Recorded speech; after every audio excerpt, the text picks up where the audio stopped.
They're going to take down the tombstone, and Silent maybe needs mana so badly. I don't think they fight this. There's no mana for Silent. This is so difficult. Slayer though, he's dead. Again, kills just given away by Vega. Stun comes out on a Baposhka. He still has a mana pool though. Radiant's top tower is under attack. What a drawn out fight. That was nuts. They want to keep going for this though. Healing Ward has been placed. Yeah, they got Silent this. has no mana left.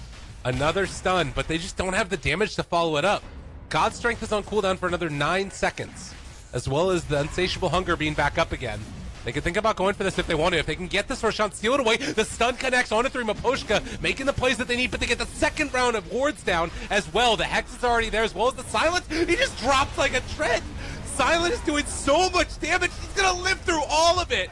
Finally falls to those wards, but they did manage to jump back out. The real you trying to stay alive here, and they are going to be able to kill off Slayer, but the real you, as well as all these heroes being chased around with the tombstone, Maposhka is going to live.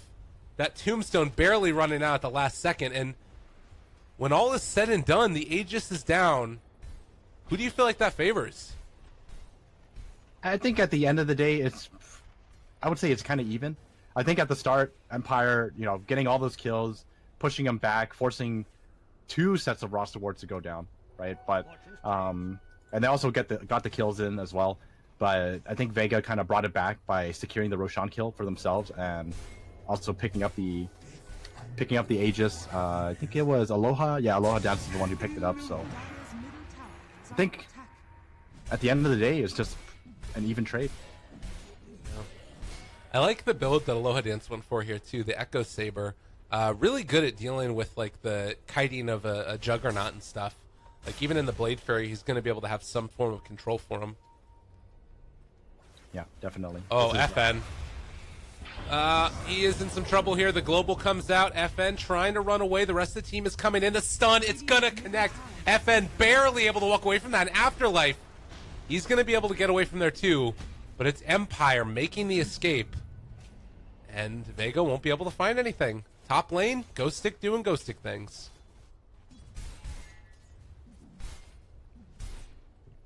Dire's top tower is under attack. Bottom lane. Aloha Dance is pinging out for Silent, but I think Silent knows what's up. He's going to go for the Manta Blade first, or Manta Style first. Oh, bottom lane, is this going to be enough? It's going to kind of a difficult kill, it seems. Omni Slash, they're dealing a lot of damage, but like you said, not enough. Yeah, that's just a very difficult kill. He's not exactly as weak as they might have thought he was. Yeah. There was a chance if all the Omni Slashes hit him, but unfortunately he did drag the creep wave closer to him and jumped over. Dire's bottom tower Well, is under 15 minutes in, and this is not the normal, like, complete and total domination that we're used to seeing from a Broodmother. In fact, Empire is still finding towers of their own. There's only the tier 1 left in the mid lane. Whereas in comparison, you've still got 1 tier 1 tower left for the Radiant team as well. So things are remaining kind of even. Yeah, surprisingly, Juggernaut is keeping up in farm with a Broodmother. Normally when you see a mid Broodmother, if he has a good start, like G did, you're miles ahead. Yeah. Not just ahead, but miles ahead. Right. Maposhka going balls deep just to steal a bounty. Yep. Is it going to bite him? Well, he might. I mean, he does just TP away, though, and well, they don't have a way to break it. They force out Insatiable Hunger. Easy peasy. Meanwhile, FN finds the kill onto the Shadow Shaman and also going to farm up these wards. Everything going Empire's way now. Well, not quite everything. They still need an answer for this Broodmother. Radiant's bottom I guess that's Broodmother true. is still very problematic. Radiant structures. But what's the problem that Broodmother is creating right here for Empire? What's the issue? She's just able to pressure lanes, and there's really no way you can stop her. They just don't have a way to catch her. He's trying to catch her right now. Let's see if this is going to be enough. But as you can see, with the new changes, he's just going to walk away. Let's just walk through every single hill, and I'm out. I don't even think Slayer needed to be there. Like, look at where G is right now, right? They TP'd into the tower, and within that span of time, he's already at the fountain or the shrine. Yeah. We'll see if they can itemize to get something to deal with him, but The main one thinking would be that nullifier. The NP decided to go for an Orchid first, which is also understandable, but they did force the Broodmother back from the tower at the very least. So the question I have now is, does Silver Edge stop her from moving over terrain like that? I wouldn't think so, because it's not a passive ability, right? That's what I would think too, right? So it's something that needs to be, or I need to test and see for myself. Because if that is the case, then That's what you build every that game. is by far, yeah, that's what you build every game against a Broodmother. Well, another pause. And looks like we'll be going again. This is when you know people are tired. They just don't even respond. Yeah. They're like, G, and then the game just unpause. Yeah. And it's on the same side too, actually. Well, DD Rune, bottom lane. They've found themselves Afterlife. Stun is there. Slayer's in the area. Magnetize applied onto 2 of them now. And Maposhka has another stone if he wants to drop. Actually, no, he doesn't have any more left. So he is just going to die, I believe. No way out of there. Dire's middle They tower almost is caught under him, but attack. Radiant's bottom still makes it tower out with is about under 200 attack. life. Finishes his Blink Dagger as well. This is a nice pickup for Nyx Assassin. Radiant's bottom 12 to 9. And like you were saying, Silent still sitting top of the net worth. And tower is under attack. he's going to be able to go forward. Going to get stunned and slowed down by that Echo Saber. But Silent still making his escape.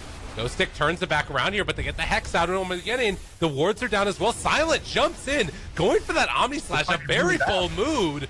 But maybe with the rest of the heroes here, he can make it work as they're deciding to chase here. The Nyx Assassin's still very far away. Broodmother shows up to try and fight this, and Silent's still going in, just with no regard for his own life at all. Slayer is dead, but now the Broodmother turning to fight. Ghost Stick is dead. The chase is still there. They get the stun now down onto 1. FN Is under attack. daring G to come at him and doing the damage with the plasma. Doesn't quite get the roll there, so G again just going to roll out of there. He only has 1 more web to work with, but he will be able to connect with his other one shortly. As G runs away and FN not able to catch up to him. Mafoshka there as well. He actually doesn't have any more webs. They find the kill. That's a huge kill as well, and now they have the dust. They reveal it. Empire realizing it's time to fight, and they take down everybody.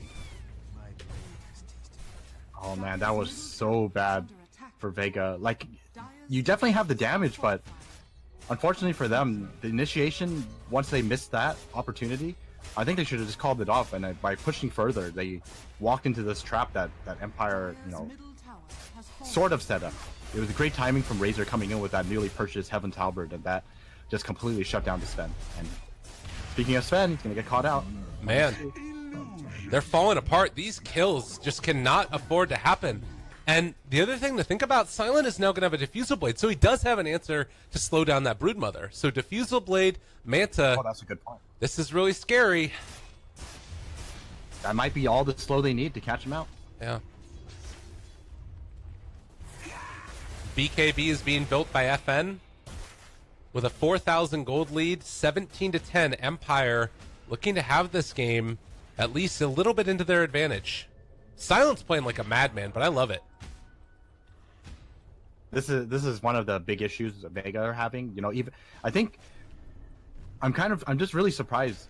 Maybe G doesn't play this all that much, the mid Broodmother, because normally when you have a start like that, Broodmother is kind of like the alchemist role in the sense that he's, you know, one item or 1.5 items ahead of everyone else because of just how fast how fast a Broodmother is capable of farming. But then I guess the other side of that is that once you sort of lose that momentum, things look pretty bad.